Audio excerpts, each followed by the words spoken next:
Você olha para a mulher com quem construiu uma vida, uma família, um santuário, e vê uma estranha. A estabilidade que era a rocha da sua existência, de repente, se transformou em areia movediça. A previsibilidade que te dava paz, agora te sufoca com uma ansiedade que você mal consegue nomear. O rosto dela é o mesmo, mas a luz por trás dos olhos mudou. O riso dela soa diferente. As palavras dela parecem vir de um roteiro que você nunca leu. Você sente o ar ficar rarefeito quando ela entra. No cômodo. A casa que era um lar se tornou um território hostil, cheio de minas terrestres emocionais. Essa sensação de que o chão desapareceu sob seus pés, de que você é um fantasma na sua própria casa, assombrando as ruínas de uma vida que você achava que era real, eu entendo. E se eu te dissesse que essa transformação caótica não é uma falha no seu casamento, não é um reflexo do seu valor como homem, mas uma tempestade biológica e psicológica tão previsível quanto as estações do ano, uma crise que não é sobre você, mas que pode te destruir se você não a compreender. Neste vídeo, não vamos apenas expor os sinais da crise de identidade feminina que ninguém tem coragem de discutir. Vou te entregar um mapa estoico para navegar essa tempestade, proteger sua paz interior e se tornar a âncora inabalável que a situação exige, independentemente do resultado. Antes de mergulharmos nas águas profundas do porquê isso acontece, eu preciso te dar um bote salva-vidas. Uma ferramenta imediata para te tirar do afogamento emocional que você está sentindo agora mesmo. Chama-se a técnica do observador imparcial. Neste exato momento, cada fibra do seu ser está reagindo. O seu cérebro está em modo de sobrevivência. Sua amígdala está sequestrando seu córtex pré-frontal. Cada ação dela, cada palavra fria, cada noite de silêncio, é interpretado como uma ameaça existencial. Você está no ringue, exausto, tentando lutar contra um fantasma, tentando acertar um alvo que muda de forma a cada segundo. Você analisa cada mensagem de texto, cada suspiro, cada olhar de soslaio, perguntando: o que isso significa? Você está em um estado de alerta constante, e isso está drenando sua alma e te fazendo agir de forma fraca e reativa. Vamos te tirar do ringue e te colocar na cadeira do analista. O exercício é simples, mas profundo. Pelos próximos 7 dias, sua única tarefa é observar e registrar. Pegue um caderno, um que será usado apenas para isso, e o chame de diário de campo. E apenas anote os fatos, como um biólogo observando uma criatura em seu habitat natural, com total e absoluta isenção de julgamento. Isso é o que os estoicos chamavam de fantasia cataleptique, a representação objetiva da realidade, despojada de nossas opiniões e medos. Não escreva. Ela chegou tarde de propósito e me ignorou para me punir por algo que eu nem sei o que fiz. Isso é interpretação. Isso é o veneno da sua mente reativa. Escreva. Ela chegou em casa às 21h. Eu disse, oi. Ela não respondeu e foi para o quarto. Isso é um fato. É a realidade crua. Não escreva. Ela está se vestindo como uma adolescente para chamar a atenção de outros homens e me humilhar. Isso é a sua insegurança projetando uma narrativa de vitimização. Escreva. Hoje ela usou um vestido que eu não via antes e passou mais tempo se maquiando. Isso é uma observação. Veja a diferença monumental. No primeiro exemplo, você é a vítima de uma conspiração. No segundo, você é um coletor de dados. Ao fazer isso, você cria um espaço, uma brecha sagrada entre o evento e a sua reação. É nesse espaço que reside a sua liberdade, a sua paz e o seu poder. Você remove o veneno do julgamento e começa a ver padrões em vez de ataques pessoais. Apenas observe.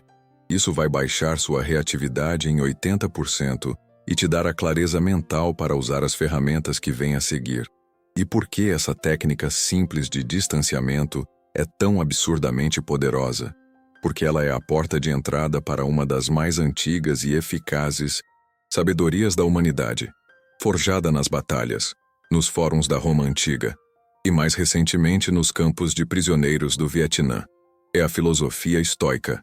Há quase 2000 anos, um escravo que mancava, mas cuja mente voava mais alto que a de qualquer imperador, Epicteto, nos deu a chave para a paz interior inabalável.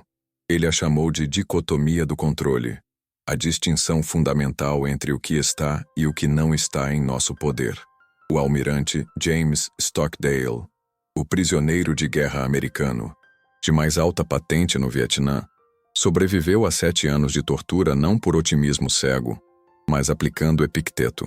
Ele sabia que não controlava seus torturadores, a dor ou a duração de seu cativeiro, mas ele controlava absolutamente sua honra, sua integridade e sua resposta interna à dor. Se essa filosofia pode levar um homem através do inferno na terra, ela pode te guiar através da crise em sua casa. Imagine 2 círculos. Dentro do primeiro, pequeno e bem definido, estão as poucas coisas que você controla totalmente, seus princípios, seus julgamentos sobre os eventos, suas ações deliberadas, a sua virtude. Este é o seu reino. Aqui, você é o soberano absoluto. Fora dele, num círculo imenso, infinito e caótico, está todo o resto.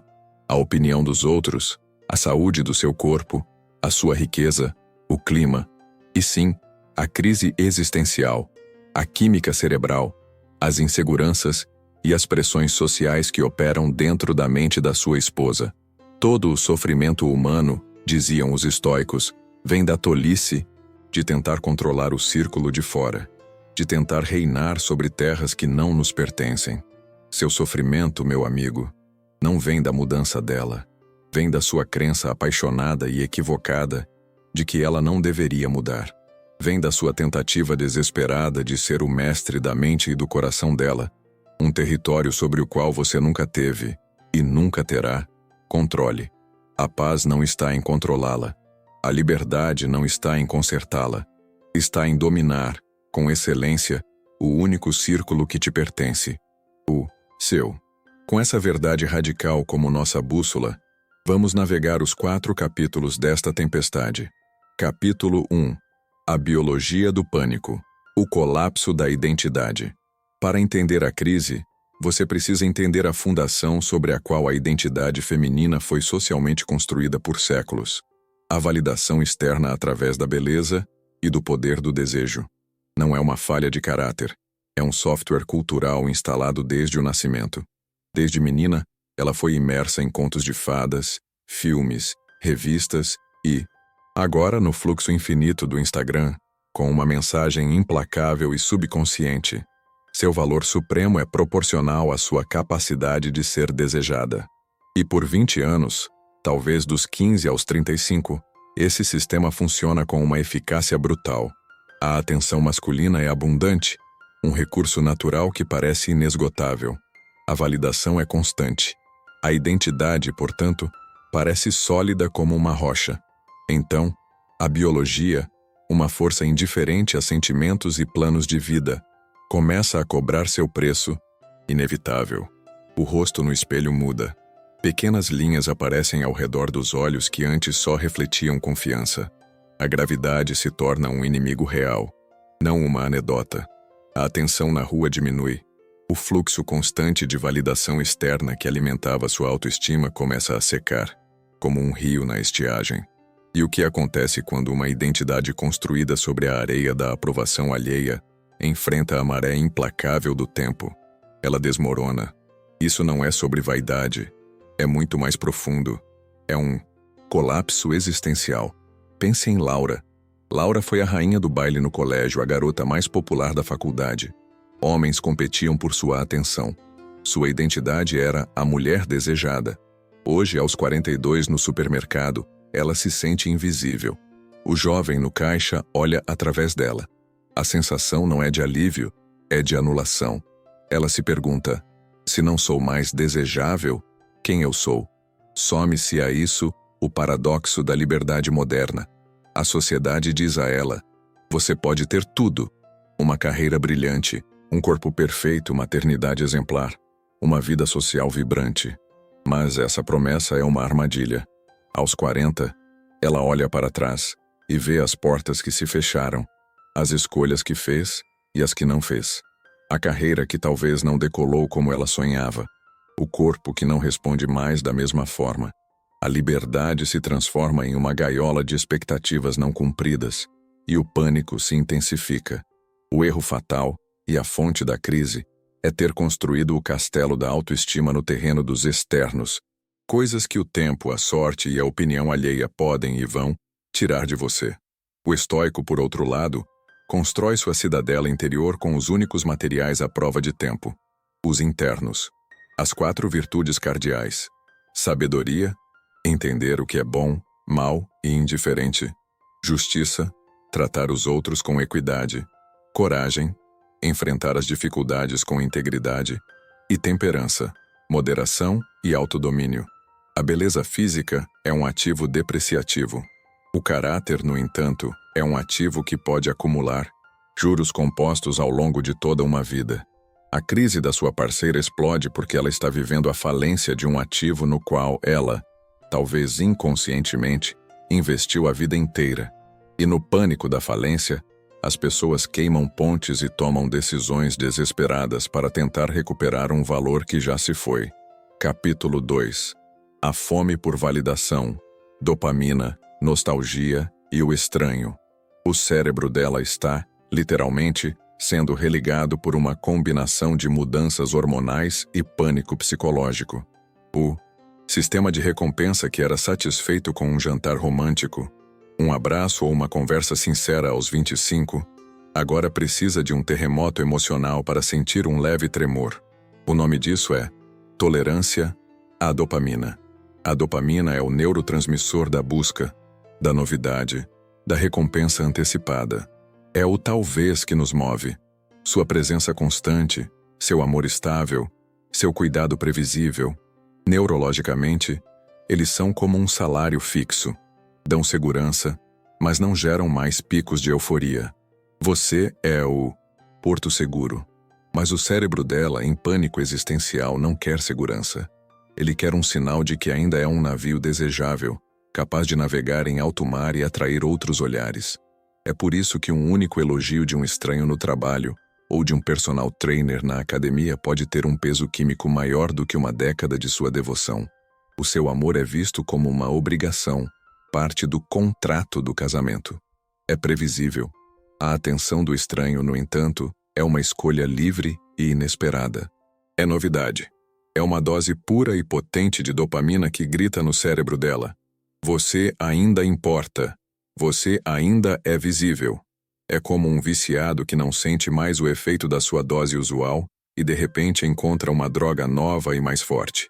Entramos na economia da atenção. Vivemos num mundo onde a atenção é a moeda mais valiosa.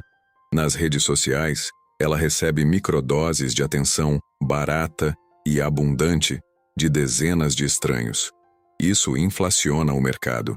A sua atenção, que é de altíssima qualidade, profunda e constante, se torna desvalorizada pela previsibilidade. É o paradoxo do diamante e da água. Em um deserto, um copo de água vale mais que qualquer diamante.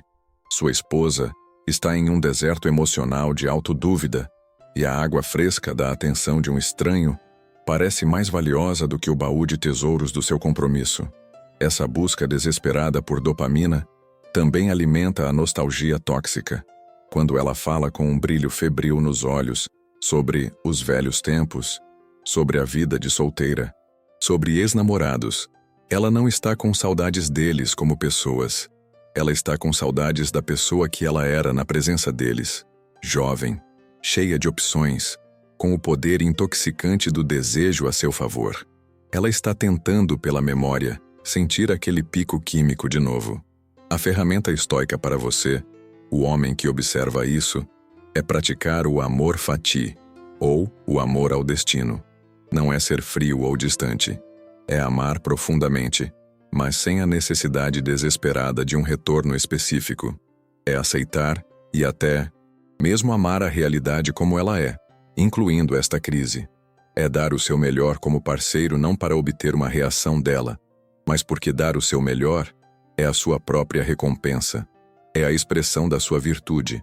Você age corretamente porque é o homem correto, independentemente de ela aplaudir, criticar ou ignorar.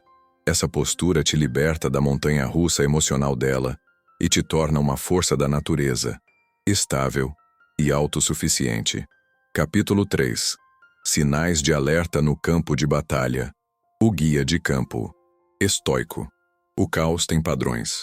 E reconhecer esses padrões sem se deixar levar por eles é uma habilidade de mestre.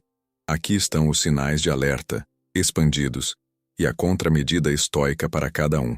Sinal 1. A reescrita da história. De repente, o passado de vocês muda. Frases como, nós nunca fomos realmente felizes, ou, eu sempre me senti presa, só não percebia, começam a surgir, apagando seletivamente anos de viagens, risadas e cumplicidade. Ela precisa te transformar no vilão, ou no mínimo, em um coadjuvante medíocre, para justificar as ações drásticas que ela está planejando. É a dissonância cognitiva em ação. Se eu estou prestes a destruir tudo, então tudo deve ter sido ruim desde o início. Contramedida estoica. Apego à realidade objetiva. Não entre na arena lamacenta de redefinir o passado. A memória dela agora é uma ferramenta para servir ao seu estado emocional presente. Você sabe a verdade. Os fatos são seus aliados.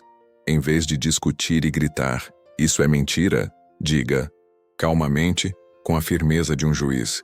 Essa não é a minha memória da nossa história. Lembro-me de muitos momentos felizes, mas eu entendo que é como você se sente agora. Você valida o sentimento dela sem validar a ficção. Você se recusa a participar da farsa. Sinal 2. As novas amizades libertadoras. Ela começa a passar muito mais tempo com um novo círculo de amigas, frequentemente recém-divorciadas, que vendem a narrativa de que o casamento é uma prisão e a liberdade pós-divórcio é uma jornada gloriosa de autodescoberta. Essas noites de vinho não são sobre amizade. São sessões de validação mútua, onde queixas normais de um relacionamento de longo prazo são reembaladas como abuso e opressão. Contramedida estoica. Fortaleça suas fronteiras e observe o contágio. Você não pode escolher as amizades dela, mas pode e deve controlar o quanto a ideologia delas contamina o seu lar e a sua mente. Observe a linguagem que ela usa. Quando ela começar a usar jargões de terapia ou frases que parecem ensaiadas por essas amigas, apenas note. E estabeleça limites claros sobre o que é aceitável. Eu respeito suas amizades, mas em nossa casa e em nosso relacionamento, o foco é em construir e resolver, não em demolir e culpar. Sinal 3. O santuário digital. O celular se torna uma extensão do corpo dela, um portal para um mundo secreto. Ele está sempre com a tela virada para baixo. As senhas mudaram. Ela sorri para a tela, mas o rosto se fecha quando você entra no quarto. O algoritmo aprendeu sua fome por validação e a alimenta com um fluxo infinito de histórias de mulheres corajosas que se libertaram e mensagens diretas de homens que oferecem aquela dose de dopamina que ela tanto anseia. Contramedida estoica. Foco absoluto no mundo real. A tentação de espionar, de tentar quebrar a senha, será imensa. Resista. Esse caminho só leva à sua própria degradação e ansiedade. Você não encontrará paz, apenas mais dor. Em vez disso, torne-se uma força irresistível no mundo real. Desligue seu próprio telefone. Inicie uma conversa. Planeje uma atividade que ela não espera. Esteja tão vibrantemente vivo e presente na frente dela que o mundo digital pálido e falso dela pareça, por um momento, menos atraente. Você luta contra a fantasia com uma realidade superior, a sua. Sinal 4. O desprezo súbito. Este é o mais perigoso de todos. Não é raiva, não é frustração, é desprezo. O revirar de olhos quando você fala, o sarcasmo cortante, a zombaria de hábitos seus que ela antes achava charmosos. O psicólogo John Gottman chama o desprezo de o maior previsor de divórcio. É um veneno que comunica nojo e superioridade. Ela não te vê mais como um igual, mas como algo patético que a está prendendo. Contramedida estoica. A cidadela impenetrável. O desprezo é um ataque direto ao seu valor. A única defesa é ter um senso de valor que não depende da opinião dela. Marco Aurélio escreveu em suas Meditações: a melhor vingança é não ser como seu inimigo. Não devolva desprezo com desprezo. Responda com uma calma digna, quase régia. Um simples, não fale assim comigo, dito sem raiva, mas com autoridade final, é mais poderoso do que qualquer insulto. Você se recusa a descer ao nível dela. Capítulo 4. Blindando a sua mente. A construção do homem inabalável. Chegamos ao coração da filosofia da mente blindada, ao núcleo da sua transformação. A verdade brutal, mas profundamente libertadora, é esta. Você não pode resolver a crise existencial dela. Tentar consertá-la é o ápice da arrogância e da tolice. É como tentar acalmar um furacão sussurrando palavras bonitas para ele. Você não é o terapeuta dela, não é o salvador dela, e neste momento, não é nem mesmo o parceiro dela. Você é um obstáculo, um lembrete vivo do tempo que passou. Então, o que um homem de verdade faz? Ele para de focar no furacão e começa a reforçar, obsessivamente, a sua própria fundação. Ele se torna a rocha que a tempestade pode açoitar, mas jamais mover. A sua missão, a partir de hoje, não é salvar o casamento. É uma missão muito mais nobre e importante. É salvar a si mesmo e, ao fazer isso, tornar-se uma figura de tal força e integridade que a realidade se curva a você. 1. Reivindique seu propósito com violência. O que te movia antes dela se tornar o centro do seu universo? Que paixões, hobbies e ambições você deixou atrofiar para manter a paz ou por complacência? Aquele projeto de negócio na gaveta? Aquela guitarra empoeirada no canto? Aquele grupo de amigos que você não vê mais? Reacenda esse fogo com a urgência de um homem que está morrendo de frio. Uma mulher em seu âmago não se sente atraída por um homem cuja única missão é fazê-la feliz. Isso é sufocante. Ela se sente atraída por um homem que tem uma missão grandiosa e a convida para participar dessa jornada épica. Torne-se esse homem novamente, não para ela, mas para você. 2. Forge seu corpo como um ferreiro. O ginásio, a corrida, o esporte não são para competir com o personal trainer dela ou para ficar bonito. Para ela. Isso é pensar pequeno. A atividade física é a sua forja estoica. Cada repetição dolorosa, cada quilômetro ofegante, cada gota de suor é um ato de autodomínio. É a prova física e irrefutável de que você ainda está no controle do seu próprio reino. A disciplina física constrói a resiliência mental. Quando você comanda seu corpo, sua mente aprende a obedecer. 3. Lidere com a calma de um general. No meio do caos emocional dela, seja a presença calma e dominante. Dominância não é gritar mais alto, isso é fraqueza. É ser o centro imóvel da roda que gira. Quando ela trouxer drama, responda com lógica e poucas palavras. Quando ela trouxer acusações, responda com fatos e silêncio. Quando ela trouxer o caos, seja a ordem. Ela está, inconscientemente, testando a estrutura da sua realidade para ver se ela desmorona tão facilmente quanto a dela. Mostre a ela que sua estrutura é feita de aço. Seja o termostato emocional da casa, não o termômetro. O termômetro apenas reflete a temperatura ambiente. O termostato a define. 4. Domine o silêncio estratégico. Há uma diferença abissal entre o silêncio reativo e o silêncio estratégico. O silêncio reativo é o do homem magoado, que se fecha e faz tratamento de silêncio. É uma tática passivo-agressiva e fraca. O silêncio estratégico é uma posição de poder. É o silêncio do homem que avalia a situação e se recusa a participar de uma batalha verbal que não pode ser vencida. É quando ela tenta te puxar para uma discussão circular e sem sentido, e você simplesmente a olha, com calma, e não engaja. Esse silêncio diz: eu não vou participar deste caos. Quando você estiver pronta para conversar com respeito, estarei aqui. É desconcertante e demonstra um controle imenso. 5. Torne-se o prêmio. A psicologia da atração é baseada em valor percebido. Quando um homem se dedica inteiramente a uma mulher, ele paradoxalmente diminui seu valor. Quando ele se dedica à sua missão, ao seu propósito, ao seu crescimento, com ela como uma parceira bem-vinda, mas não necessária, seu valor explode. Ele se torna um recurso escasso. Seu tempo e atenção se tornam valiosos porque não são dados livremente. Isso não é um jogo de manipulação. É a consequência natural de um homem que se torna o centro de seu próprio universo. Você não está fazendo isso para que ela fique. Você está fazendo isso para que, se ela for embora, ela perca algo insubstituível. E para que, se ela ficar, ela seja parceira de um homem completo, não de um homem quebrado que depende dela para se sentir inteiro. Conclusão. Você entrou neste vídeo sentindo-se como uma vítima, um passageiro em um navio sem leme, sendo jogado pelas ondas de um furacão imprevisível, à deriva em um mar de confusão e dor.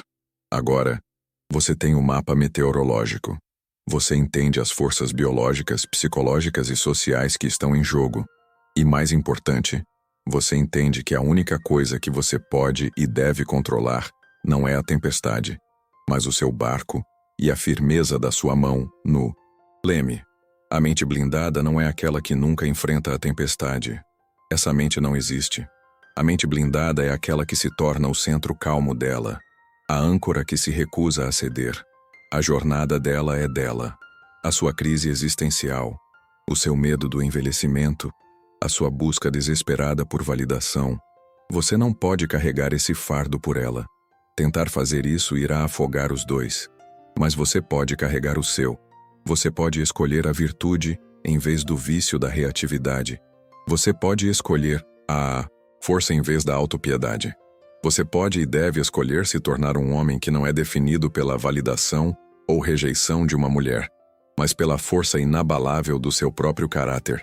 Agora, quero que você reforce sua fortaleza. Nos comentários, compartilhe uma percepção que este vídeo te trouxe sobre a diferença entre o amor-apego e o amor estoico. Sua sabedoria, forjada na sua dor, pode ser a âncora para outro homem que está à deriva neste exato momento. Se esta jornada de fortalecimento faz sentido para você, curta o vídeo para que o algoritmo o mostre a mais homens que precisam ouvir esta verdade. E claro, inscreva-se na Mente Blindada para continuar construindo, tijolo por tijolo, a sua fortaleza interior. Seja forte.